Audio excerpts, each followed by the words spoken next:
Naitwa Mariana Kasumeni, niko katika eneo la Nsemula Migazini, nikiwa sokoni kwenye dampo la uchafu. Kuhusu uchafu huu, tuna kero, tena kero kubwa sana. Harufu inafika mpaka mita 10, watu wanasikia harufu. Na sisi tunayekaa sokoni ni kero. Hatupati gari la kubeba uchafu kwa wakati. Magari hayaji kubeba kwa mwezi mara moja. Sasa sisi tunapata shida na kipindi kini cha kipindupindu. Sehemu huku Nsemula ndio kumekuwa hospitali ya kipindupindu. Kwa hiyo yote ni shida. Hata huko kwenye mitaa huko kuna madampo kwenye mabarabara ya mitaa. Ndio limekuwa madampo, magari hayatembei. Hiyo ni kero ya Nsemula Mnazi Mmoja.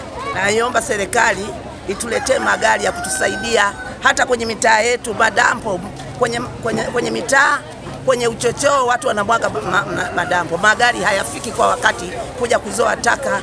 Hii sehemu imeshakuwa hatarishi sana hasa kwa maisha ya binadamu. Kwa mfano mzuri hapa kuna mgahawa, lakini harufu inayotoka hapa na chakula kinachokuwa kinapikwa hapa inakuwa sio nani sana rafiki kwa binadamu.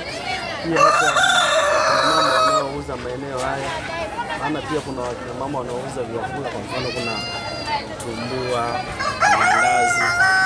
Leo mteja anapofika hali inakuwa sio nzuri. Mimi ushauri wangu mkubwa wa serikali, jaribu sana kuangalia eneo hili na kuweza kudhibiti eneo hili, aidha kuwa wanabeba takataka mara kwa mara ili watu wasiendelee kuathirika zaidi na zaidi. Tumeshazungumza masuala mengi kuhusu Nsemula yetu, takataka hili dampo, na sisi ni mama ntilie, mama lishe. Tuko karibu na dampo hapa. Kila tukimwambia mwenyekiti anatusikiliza, lakini alitekelezi hilo. Kwa mwezi anakuja anazoa mara moja. Kutoka amezoa mwezi wa kwanza mwisho. Mwezi wa pili ajije kuzoa mpaka saa hizi. Tupo kwenye harufu, na sisi tunapika hapo mgahawa. Lazima wateja wanalalamika. Kwa kama serikali mliangalie hilo. Maeneo tunapomwaga takataka hapo ni dampo. Liko jirani na maeneo tunafanya biashara. Gari linaweza likaja kwa ndani kwa ndani ya miezi miwili na kuja mara moja. Vile unakuta sasa tunatoa kila mwezi. Na tunajiuliza hiyo pesa tunaitoa je, inafanya kazi gani? Vile tu usafi. Katika masoko mengine unakuta unakuwa unafanya usafi mazingira, na pesa ile ya ushuru inafanya kazi gani ambayo tunaitoa kila siku. Na mazingira tulionayo sio mazuri na hairidhishi. Watutendee haki kama wafanya biashara. Mkurugenzi, nilikuwa kuna swala la uzoaji taka katika manispaa ya Mpanda. Imekuwa ni shida sana, hususan kwenye masoko na mitaani. Kumekuwa na ongezeko la madampo ambayo ni holela, lakini uzoaji wa taka umekuwa ni shida. Kwa hiyo wananchi wanalalamika juu ya hilo. Sisi wenyewe kama halmashauri ndio tayari tumeshapokea roli la 3. Ndio.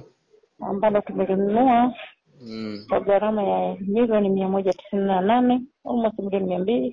Ndio. Na sasa hivi tayari limeshafika halmashauri. Ndio.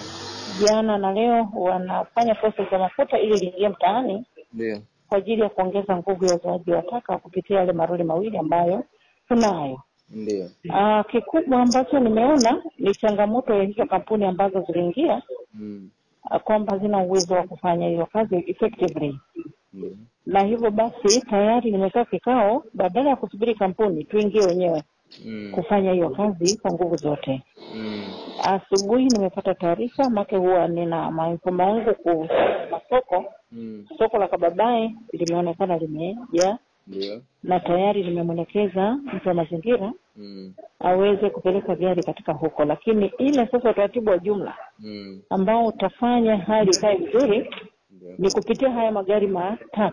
Ndio. Nimeongeza watumishi 12 ambao wataongeza nguvu sasa, kwa sababu wale wachache kwa magari 3 haitafaa, na hivyo kupitia hili naamini ndani ya wiki moja ijayo kuanzia kesho tutakuwa tuko mahali pazuri kwa ajili ya uzoaji wa takataka.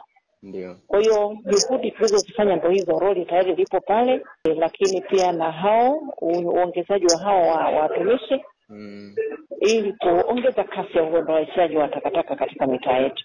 Wananchi sasa wale ambao wameanzisha madampo kiholela kutokana wanadai kwa sababu madampo husika yamejaa na taka hazizolewi. Wewe watu wanaangalia sehemu ambayo kuna nafasi wanatupa taka kwenye sasa huo sio utaratibu, na niwaonye kabisa na waache, kwa sababu sio utaratibu. Yaani sio utaratibu hata kidogo. Yaani ni vyema wakatupa hapo palipojaa kuliko kuanzisha popote. Hiyo hali sasa tunaenda kubaya kuliko maelezo. Na kwamba viongozi wa mtaa, mtendaji wangu mimi pamoja na wenye vita ambao wana kila sababu ya kusimamia hilo zoezi, itabidi na wao pia watueleze kwa nini wameruhusu hicho kitu, kwa sababu ina maana sasa kila mmoja atajamulia tu kutupa popote, hali ambayo ni hatari. Kwa hiyo tutachukua hatua pia kwa watendaji wa maeneo hayo ambao hawadhibiti hicho kitu, lakini pia tuendelee kuelimisha, kwa sababu hicho kitu kimeibuka tu hivi karibuni. Ndio hali ambayo hatuione kama inapendeza viongozi. Okay, sawa. Kwa kweli waache mara moja hao wananchi, wapeleke hata kama kumejia, ni nafuu kuliko kutupa popote. Wadhibiti hilo. Sawa. Okay, nakushukuru sana Mumba. Nashukuru.